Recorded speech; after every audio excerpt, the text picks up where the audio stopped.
தடைகளின் இணைப்பு. தடைகளை நம்ம மின் சுற்றுக்கு இணைக்கிறப்ப, 2க்கு மேற்பட்ட தடைகள் காணப்படுறப்ப, அந்த தடைகளை மின் சுற்றுக்கு இணைக்கிறப்ப 2 வகையில தடைகளை இணைக்கலாம். அதுல முதலாவது சொல்றது தொடர் இணைப்பு அப்படின்னு சொல்றது. தொடர் இணைப்புன்னு சொல்றது தடைகளை தொடர்ந்து இணைப்பமா இருந்தா அதைத்தான் சொல்றது தொடர் இணைப்பு அப்படின்னு சொல்றது. அப்ப முதலாவது தொடர். இதுல உதாரணத்துக்கு இவ்வாறு ஒரு தடை இருக்கு R1. இந்த தடையோட இன்னொரு தடைய தொடர்ந்து இணைப்பமா இருந்தா இதை சொல்லுவோம் R2 அப்படின்னு சொல்லுவோமே. இதை தான் சொல்றது தொடர் இணைப்பு அப்படின்னு சொல்றது. இதை இன்னும் டீட்டெயிலா பார்த்தோமா இருந்தா ஒரு தடை ஒன்று எடுத்துக்கிட்டோமா இருந்தா 2 முடிவிடம் காணப்படும். ஒன்று பிளஸ், அடுத்தது மைனஸ் அப்படின்னு. இந்த தடையில இந்த பக்கம் பிளஸ் காணப்படும், இந்த பக்கம் மைனஸ் இருக்கும். அதே மாதிரி R2 தடையிலையும் இந்த பக்கம் பிளஸ் இருக்கும், இந்த பக்கம் மைனஸ் இருக்கும். அப்ப இந்த இடத்தை நம்ம பார்க்கிறப்ப முதல் R1 தடையில் உள்ள மறை முடிவிடத்தையும் R2 தடையில் உள்ள நேர் முடிவிடத்தையும் இணைச்சு உருவாக்குறோம். அதாவது ஒவ்வாத முனைகளை இணைச்சு உருவாக்கப்படுற இந்த தடைகளின் இணைப்பை சொல்றது தொடர் இணைப்பு. அதாவது பிளஸையும் மைனஸையும் சேர்த்து இணைச்சு உருவாக்குறத சொல்றது தொடர் இணைப்பு அப்படின்னு சொல்றது. இன்னொரு முறை சமாந்தர இணைப்பு அப்படின்னு சொல்லுவாங்க. 2வது சமாந்தரம். சமாந்தரம் அப்படின்னு சொல்றது 2 தடைகள் இருக்கு. இந்த 2 தடைகளின் ஒத்த முனைகளை இணைச்சி உருவாக்குற அமைப்பை தான் சொல்றது சமாந்தர இணைப்பு அப்படின்னு சொல்றது. உதாரணத்துக்கு இந்த தடை R1 ஆகவும் இந்த தடை R2 ஆகவும் இருந்துச்சுன்னா இதே மாதிரி இந்த தடையிலையும் இந்த பக்கம் பிளஸ் வரும், அந்த பக்கம் மைனஸ் வரும். Plus minus. ஆகவே இந்த முனையை பார்க்கிறப்ப இந்த பக்கம் பிளஸ் வரும், இந்த பக்கமும் பிளஸ் வரும். ஒத்த முனைகளை இணைச்சி உருவாக்கப்படுற இந்த அமைப்பு வந்து சமாந்தர அமைப்பு அல்லது சமாந்தர இணைப்பு அப்படின்னு சொல்றது. இதுல கவனமா ஞாபகம் வச்சுக்க வேண்டியது தொடர் இணைப்புல ஒவ்வாத முனைகள் இணைக்கப்பட்டிருக்கும், சமாந்தர இணைப்புல ஒத்த முனைகள் இணைக்கப்பட்டிருக்கும். இதுல 2க்கு மேற்பட்ட தடைகள் ஒரு சர்க்கியூட்ல கொடுத்துட்டாங்களா இருந்தா அந்த தடைகளுக்கு எவ்வாறு விளைவுகள் காண்றது அது சம்பந்தமா தான் இதுல பார்க்க போறோம். இப்ப பாருங்க, இப்படி 2 தடைகள் இருக்கு. இதை வந்து ஒரு மின் சுற்றுக்கு இணைக்க போறோம். ஆகவே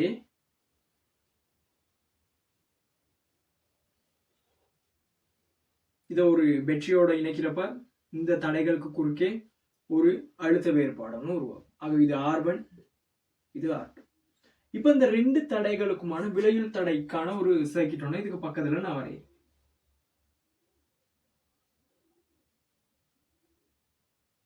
வோல்ட் அளவு V, விளைவுள் தடையை போட்டுக்குவோம் R அப்படின்னு போட்டுக்குவோம். சரிதானே? இப்ப இந்த மின் சுற்றுல பாதமா இருந்தா இந்த 2 தடைகளுக்கு குறுக்கே ஒரு குறித்த ஒரு அழுத்த வேறுபாடை பயன்படுத்தும். ஆகவே இந்த சுற்றினூடாக என்ன செய்யும்? மின்னோட்டமானது ஓடும். மின்னோட்டம் எப்பொழுதும் நேர் முடிவிடத்திலிருந்து மறை முடிவிடத்தை நோக்கி ஓடும். இலத்திரன்களின் பாய்ச்சல் அதுக்கு எதிர் திசையில இருக்கும். மின்னோட்டம் எப்போதும் நேர் முடிவிடத்திலிருந்து மறை முடிவிடத்தை நோக்கி ஓடும். ஆகவே இந்த சைக்கிள்ல மின்னோட்டத்தை குறிச்சமா இருந்தா இந்த பக்கம் வரும், அதை வந்து I அப்படின்னு குறிப்பேன்.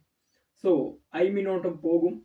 இந்த தடைக்கூடாக I மின்னோட்டம் போகும். இந்த தடைக்கூடாகவும்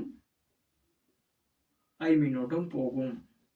சோ பேட்டரியில நேர் முடிவிடத்திலிருந்து என்ன மின்னோட்டம் வருதோ அதே மின்னோட்டம் பேட்டரியின் மறை முடிவிடத்தினோடு செல்ல வேண்டும். சோ இந்த சர்க்கியூட்ல மின்னோட்டம் குறிச்சாச்சு. அடுத்தது அழுத்த வேறுபாடு. இப்ப அழுத்த வேறுபாடை பாருங்க, 2 தடைகள் இருக்கு. இந்த மொத்த அழுத்த வேறுபாடுல இருந்து குறிப்பிட்ட அளவான அழுத்த வேறுபாடு முதல்ல இந்த தடைக்கு குறுக்கே வீழ்ச்சி அடையும். அதை வந்து V1 அப்படின்னு போடுறேன். அதே மாதிரி இந்த தடைக்கு குறுக்கேவும் இந்த மொத்த அழுத்த வேறுபாடுல உள்ள ஒரு குறிப்பிட்ட அளவான அழுத்த வேறுபாடு அழுத்தம் இதுக்கு குறுக்கே வீழ்ச்சி அடையும். அதை போட்டுக்குவோம் V2 அப்படின்னு போட்டுக்குவோம். ஸோ தடைகள் 2 தொடரா இணைக்கப்பட்டிருக்கப்ப அந்த தடைகள் கூடாக செல்ற மின்னோட்டமானது மாறாது. R1 கூடாகவும் I மின்னோட்டம் தான் போகும், R2 கூடாகவும் I மின்னோட்டம் தான் போகும். இங்க வேறுபடுறது அழுத்த வேறுபாடு. மொத்த இந்த 2 தடைகளுக்கு குறுக்கேயான மொத்த அழுத்த வேறுபாடு V அப்படின்னு போட்டிருக்கேன். ஆகவே இந்த Vல ஒரு குறிப்பிட்ட அளவு அழுத்த வேறுபாடானது R1க்கு குறுக்கே வீழ்ச்சி அடைஞ்சிடும். அதுக்கப்புறம் எஞ்சிய அழுத்த வேறுபாடு R2 குறுக்கே வீழ்ச்சி அடையும். இந்த இடத்துல மின்னோட்டமானது இரு தடைகள் கூடாக ஒரே அளவு போகும், ஆனா அழுத்த வீழ்ச்சி வேற வேறையா காணப்படும். சோ இதை வச்சுக்கிட்ட ஒரு தொடர்பை எடுத்த மாதிரி இருந்தா இந்த மொத்த அழுத்த வேறுபாடு V ஆனது இந்த V1ஐயும் V2ஐயும் கூட்டுறதுக்கு சமனாக அமையும். சோ இதுக்கு முன்னாடி நம்ம படிச்சிருப்போம் ஒரு சமன்பாடு ஒன்று V சமன் IR. ஆகவே இந்த V1 பெருமானம், அதாவது R1க்கு குறுக்கே இந்த V1 இருக்குதானே, இந்த பெருமானத்தை I சார்பாகவும் R சார்பாகவும் எழுதுனமா இருந்தா V1 சமன் இந்த தடைக்கு உள்ள போற மின்னோட்டம் I, இந்த தடையினுடைய பெருமானம் R1. ஆகவே V1க்கு பதிலா நம்ம I into R1 அப்படின்னு போட்டுக்கலாம். பிளஸ் V2ங்கிறது R2 தடை. ஆகவே இதை எழுதிக்கலாம் I into R2 அப்படின்னு எழுதிக்கலாம். ஆகவே இந்த V க்கு பதிலா I into R அப்படின்னு எழுதலாம். I into R. இந்த Rங்கிறது தான் விலையுள் தடை. சோ இந்த கோவையில மின்னோட்டங்களை சுருக்கணமா இருந்தா விலையுள் தடையானது, இது நம்ம ஆல்ரெடி O லெவல்லையும் படிச்சிருப்போம், நமக்கு தெரியும், R1ஐயும் R2ஐயும் கூட்டுறதுக்கு சமனாக இருக்கும். சோ சிம்பிளா ஒரு மின்சுற்று ஒரு தடைகளின் இணைப்பொண்ணு கொடுத்துட்டு, உதாரணத்துக்கு இவ்வாறு ஒரு 2 ஓம் இருக்கு, அதே மாதிரி இந்த இடத்துல ஒரு 5 ஓம் காணப்படும்.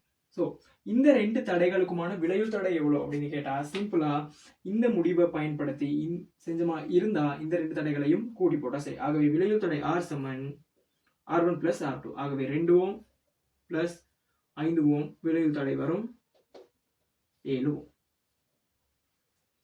அடுத்தது சமாந்தர இணைப்பு. இந்த படத்துக்கு ஒரு பேட்டரி இணைச்சமா இருந்தா இவ்வாறு வரும். ஸோ இது குறுக்கையான அழுத்த வேறுபாடு V அப்படின்னு போட்டுக்கிறேன். இந்த மின் சுற்றுக்கான விலையுள் சுற்றுங்கிட்டு வரைகிறேன்.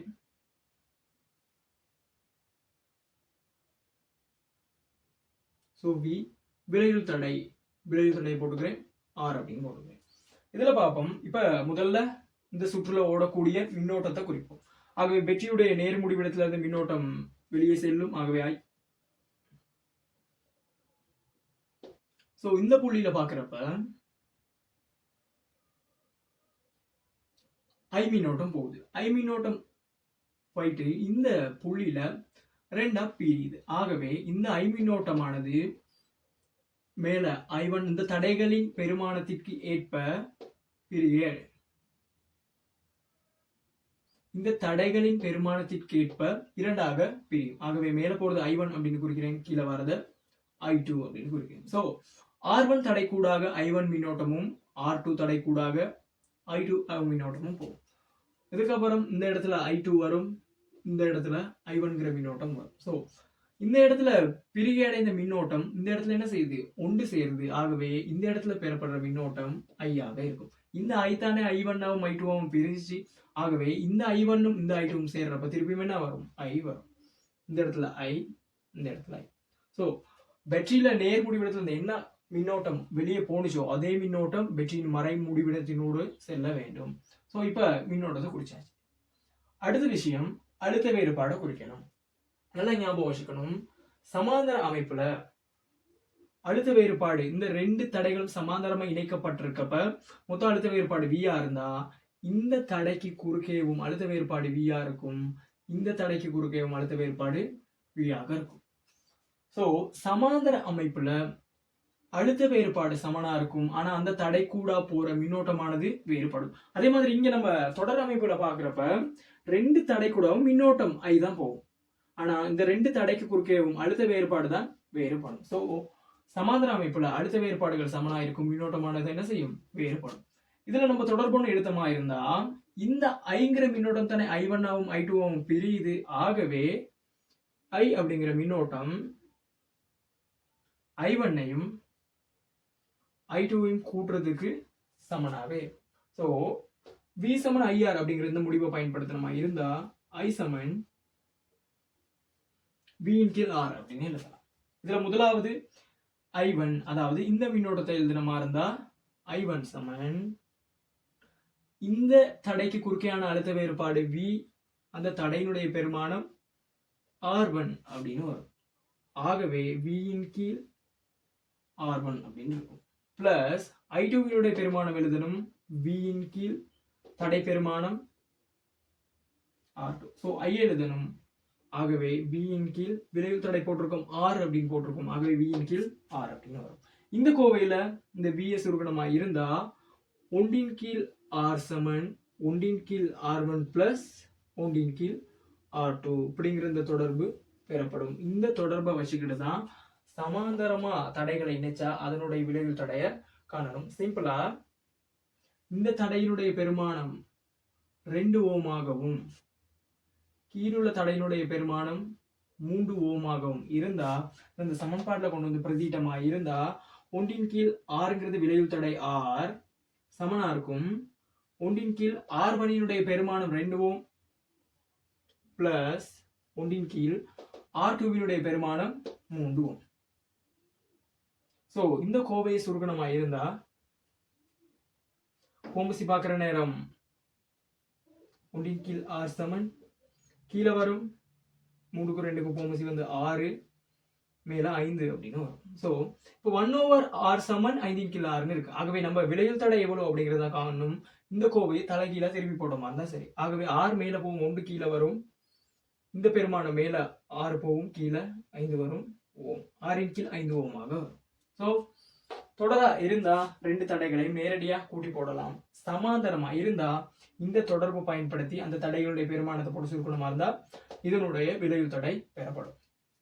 ஸோ இதை வச்சுக்கிட்டே அடுத்த வீடியோவில் நம்ம சில சர்க்கிட்ஸ் தருவாங்க. நம்ம பெரும்பாலும் எக்ஸாம் பேப்பர்ல எல்லாம் பார்த்துருப்போம். சர்க்கிட்ஸ் தருவாங்க. அந்த சர்க்கிட்ஸுக்கு எப்படி விளைவு தடை காண்றது சம்பந்தமா அடுத்த வீடியோவில் பார்ப்போம்.